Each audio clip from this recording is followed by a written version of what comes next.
Actor and music டைரக்டரான GV பிரகாஷும் சைந்தவியும் விவாகரத்து பெற்று பிரிய போறோம் அப்படின்னு அனௌன்ஸ் பண்ணியிருந்த நிலையில இவங்க 2 பேர்த்தோட விவாகரத்து மனு இன்னைக்கு சென்னை குடும்ப நல நீதிமன்றத்துல விசாரணைக்கு வந்திருக்கு. 2 பேருமே இன்னைக்கு விசாரணைக்கு நேர்ல ஆஜராயிருக்காங்க. கடந்த வருஷம் மே மாதம் அனௌன்ஸ் பண்ணியிருந்தாங்க. 2 பேரும் பிரிய போறாங்க அப்படின்ற விஷயத்த அஃபிஷியலா அனௌன்ஸ் பண்ணனாலுமே ஒர்க் விஷயத்துல 2 பேருமே ஜாயின் பண்ணி தான் நிறைய கான்செப்ட் பண்ணிட்டு வந்தாங்க. இந்த நிலையில நாங்க 2 பேரும் பிரிய போறோம் அப்படின்றது உண்மைதான். மியூச்சுவலா பேசி தான் நாங்க பிரிய போறோம். ஆனா ஒர்க் விஷயத்துல நாங்க 2 பேரும் இதுக்கப்புறம் சேர்ந்து நல்ல ஃப்ரெண்ட்ஸா இருப்போம் அப்படின்ற மாதிரி எல்லாம் கூட சொல்லிட்டு வந்தாங்க. இந்த நிலையில மியூசிக் டைரக்டரான ஜிவி பிரகாஷும் சைந்தவியும் பரஸ்பரமா விவாகரத்து வேணும் அப்படின்னு சொல்லி சென்னை குடும்ப நல நீதிமன்றத்துல மனு தாக்கல் பண்ணிருந்தாங்க. இவங்களோட மனு இன்னைக்குதான் முதல் முறையா கோர்ட்டுக்கு வந்திருக்கு.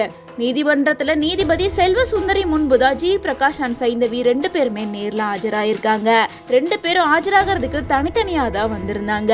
மேலும் ஆஜரானதுக்கு அப்புறமா நாங்க 2 பேரும் பேசிதான் இந்த முடிவை எடுத்திருக்கோம். மியூச்சுவலா பிரியறதுக்கு நாங்க விருப்பப்படுறோம். 2 பேருக்குமே இதுக்கப்புறம் சேர்ந்து வாழ்ற ஐடியா கிடையாது அப்படின்ற மாதிரி சொல்லியிருக்காங்க.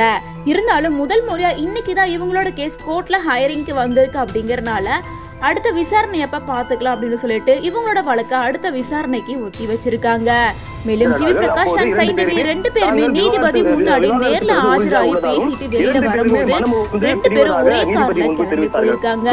வரும்போது தனித்தனியான கார்ல வந்துட்டு மீடியா பீப்புள் எல்லாரும் இருக்காங்க அப்படின்றனால அவளை பார்க்க கூடாது அப்படின்றதுக்காகவே ஜிவி பிரகாஷ் சைந்தவியை ரொம்ப கேர்ஃபுல்லா அவளோட கார்லயே கூட போயிருக்காங்க.